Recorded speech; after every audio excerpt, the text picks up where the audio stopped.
Boa noite! Começa agora mais um jornal interativo. Se você perdeu alguma aula, não se preocupe, nós estamos aqui para te ajudar. Fique ligado na revisão.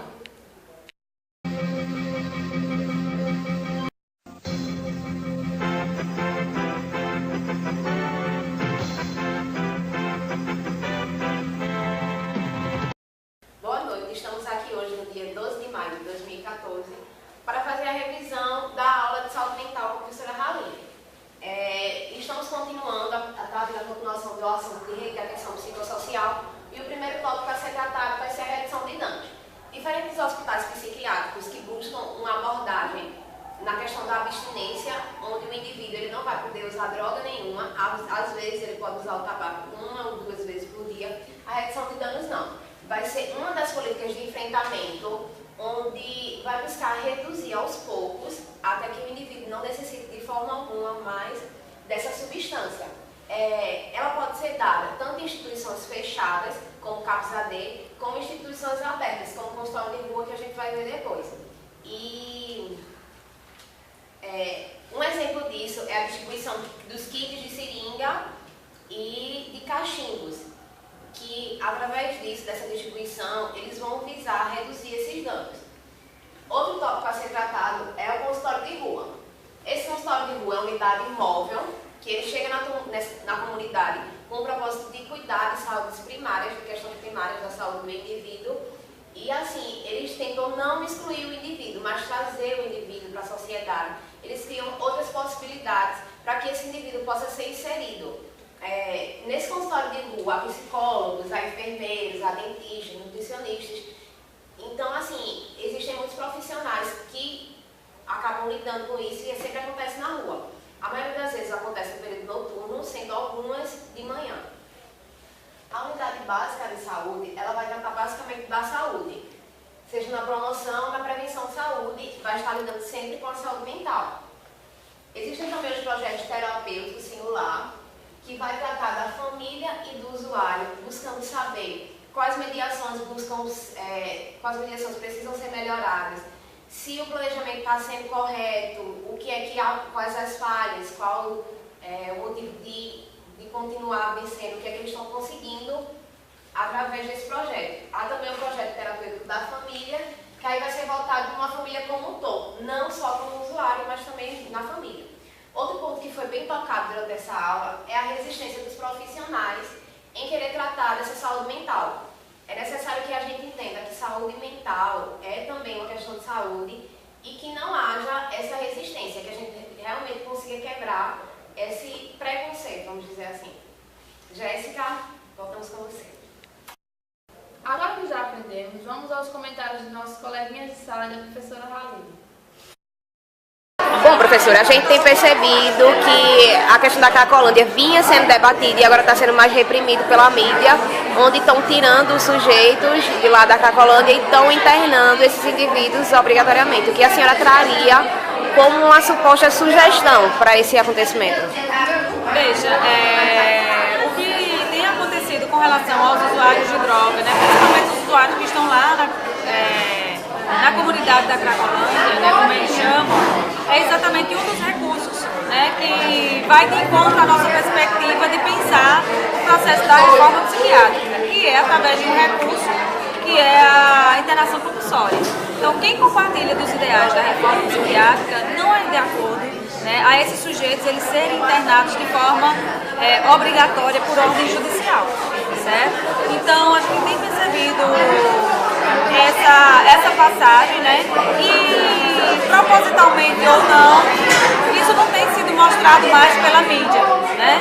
Então a gente viu o início, quando eles apresentavam a demanda de várias pessoas, dependentes químicos, né, que estavam circulando pelo local, oferecendo risco à sociedade, à comunidade. E aí, de repente, a mídia começou a lançar a ideia da internação compulsória, né? Quando ela começou a perceber que existia um movimento contra, né, de encontro a esses ideais, que é um movimento, né, do qual a reforma psiquiátrica compartilha, isso de repente sumiu da mídia, né? Então, a gente não sabe mais, pelo menos nós que estamos distantes daquele lugar, né, não sabemos mais em que pé está essa internação compulsória, como isso está sendo desenvolvido, como esses sujeitos estão sendo acompanhados, né? Então tudo problematizado, tem que ser revisto, né, por toda a comunidade, né, e tem que ser proposto novas soluções que façam com que a rede de atenção em saúde mental, a RAPS, funcione de uma forma, né, que não seja possível o uso da internação profissional. A senhora acha que o consultório de rua poderia ajudar nessa questão? Sim, com certeza, né? Seria um dos dispositivos substitutivos, inclusive, né, para substituir exatamente essa lógica manicomial, né, que é exatamente prender o sujeito que está excluído, que está marginalizado da sociedade. Como aconteceu há um tempo atrás, né, nos antigos manicômios, hospícios, né, era essa lógica que funcionava e que a gente está vendo funcionar novamente em pleno século XXI de uma outra forma, mais sutil, mas que traz consequências tão sérias quanto aquelas. E para encerrar o nosso jornal interativo dessa segunda, vamos ao quadro de avisos.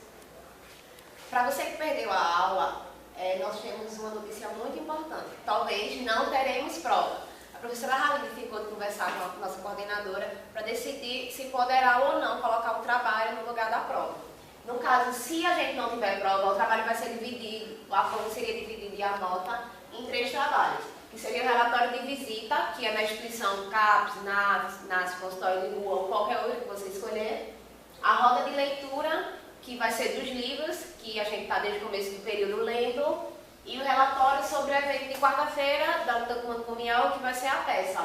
Lembrando que esses relatórios devem ser entregues até o dia 2 de junho e a roda de leitura será feita nos dias 26 de maio e no dia 2 de junho.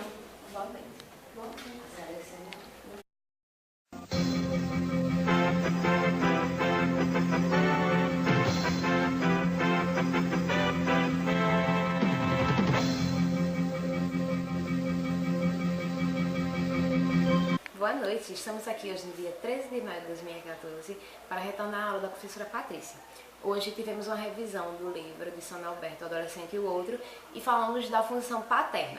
A professora Patrícia, então, retornou o que nós já vínhamos discutindo durante a aula, que o primeiro grande outro, no caso, seria a mãe, e o segundo grande outro seria o nome do pai, que ele vai barrar aquela posição mítica que a gente coloca dos pais. Então não seria uma separação com os pais, e sim essa quebra daquele idealismo, daquela função mítica que tínhamos dele.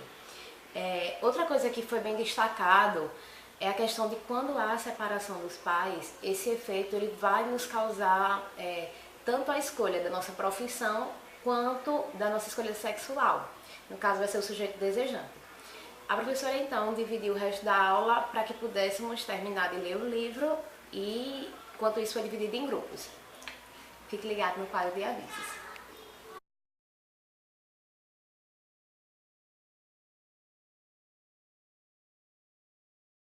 No nosso quadro de avisos de hoje, temos mais uma ótima notícia. A prova não será como de costume. Possivelmente poderá ser em dupla, em trio ou em quarteto. E ela vai voltar para o filme Deixe-me Viver, vai ser um estudo de caso. Então, gente, boa sorte. Até amanhã.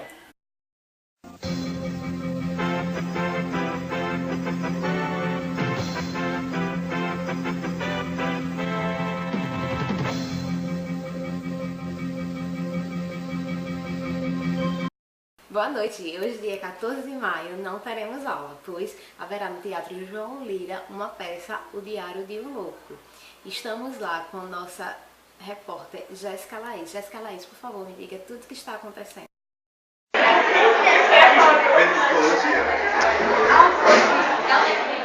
Para vocês que não vieram, aqui está o próprio manicômio.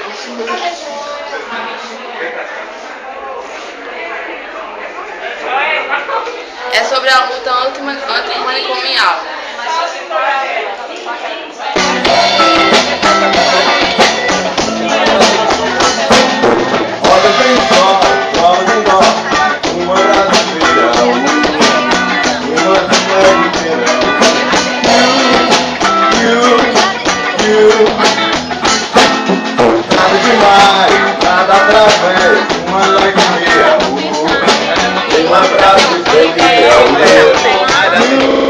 Sim, né? Fique mais perto um do outro, porque teu celular é pequeno. Venha pra cá pra essa minha voz. Pode? Vai. De acordo com esse tema, por olhares sobre a luta antimanicomial, qual é a tua visão sobre esse evento que está acontecendo? Na verdade, isso é um evento que todos os anos, no dia 18 de maio é comemorado o dia sobre a luta antimanicomial. Que o objetivo disso é desmistificar o que as pessoas pensam através da loucura, porque a ideia que a sociedade tem que o louco ele deve ser pessoas que fogem do padrão de normalidade, deve ser reclusa.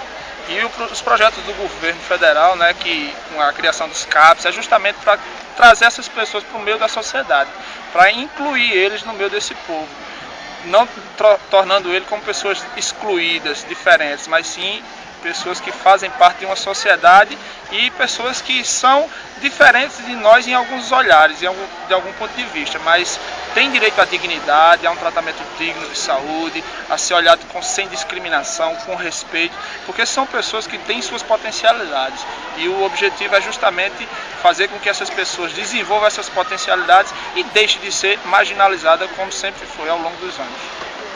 Tá aí um pouquinho do que está acontecendo Como é que não hoje. vá?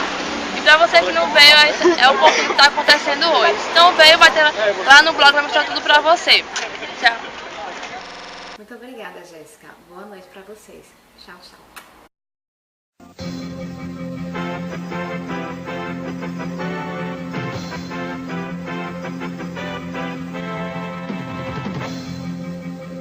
Boa noite, estamos aqui hoje na nossa quinta-feira com mais um Jornal Interativo. E hoje temos a notícia de que não haverá aula. Primeiro, a Fabico informou que ia ter aula. Como vocês podem ver, vai ter segurança dentro da faculdade. Então, quem é de Caruaru e não está se sentindo seguro pode ir para a faculdade. Depois, a Fabico informou que não haveria aula.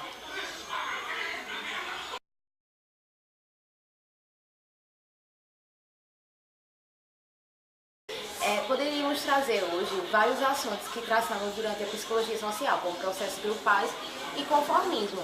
Mas hoje eu digo que vocês leiam o texto que a Alberto publicou. Poderíamos dizer que tudo temos e ao mesmo tempo tudo nos falta. Agora, vamos deixar você com o comentário da professora Juliana sobre tudo que está acontecendo. De acordo com o que aconteceu essa semana, a greve dos policiais, toda essa agressão, toda essa violência, o que a senhora pode trazer da psicologia social para esse tema? Veja só, gente, existem aí, se a gente entender esse comportamento enquanto um comportamento de grupo, né, de influência entre grupos, a gente pode analisar a partir de três frentes, né? O comportamento dos policiais enquanto corporação, o comportamento das pessoas enquanto, né, população e o comportamento da mídia, que tratou de veicular imagens, enfim, que teve uma força muito interessante nesse movimento.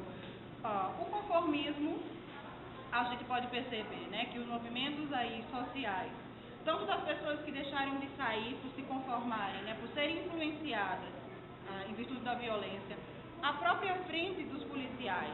Hoje a gente vê nas notícias vinculadas na TV que muitos policiais não queriam, optavam pela manutenção da greve, mas os dirigentes e as lideranças optaram por fazer um acordo, enfim, então, muitos deles se conformaram. O próprio comportamento de contágio, né? Hoje saiu uma notícia no Diário de Pernambuco, onde primeiro as delegacias que registraram as ocorrências diziam quem roubou, os atos mais vândalos não são de bandidos, né? Mas são da própria população que está se aproveitando da falta de policiamento. E um dado interessante para a gente analisar, enfim, né? Só para ficar mais redonda aqui essa contribuição do movimento de contágio de grupo. Muitas pessoas na Abreu e Lima invadiram as lojas de Sinuante, Americana, enfim.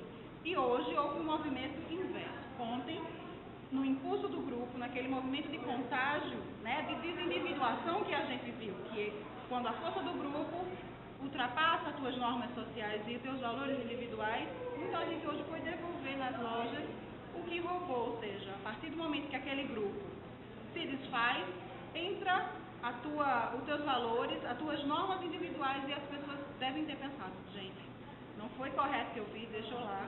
Então veja só, a influência de grupo aí, tanto para decisões para o comportamento violento, para o comportamento de contenção, de ficar em casa, enfim.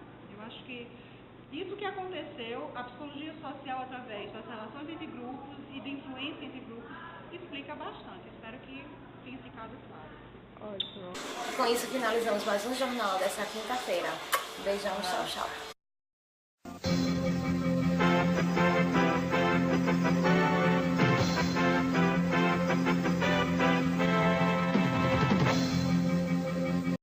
Boa noite, estamos começando mais um jornal interativo dessa sexta-feira com o principal resumo do que aconteceu na aula do professor Cassiano. Hoje iremos falar sobre Foucault e a forma como conduzimos nossos pensamentos e nossas ideias já foram pré-julgados a partir de conceitos já pré-estabelecidos, ou seja, a relação que temos com o fenômeno não se dá realmente dessa relação, e sim de uma ideia que temos desse fenômeno. E a partir do momento que buscamos a verdade sobre as nossas verdades, nos sentimos angustiados. Foucault ele foi muito criticado porque tanto ele descentrou quanto ele matou o homem. E a ética para Foucault é quando eu me vejo desconstruído e proponho um acordo com minha própria existência. A segunda parte da aula nos mostrou um filme que é chamado de Tomboy, um filme muito lindo, que ele vai falar em questões sobre gênero, sexualidade, desejo. Eu recomendo muito. Bom final de semana para você.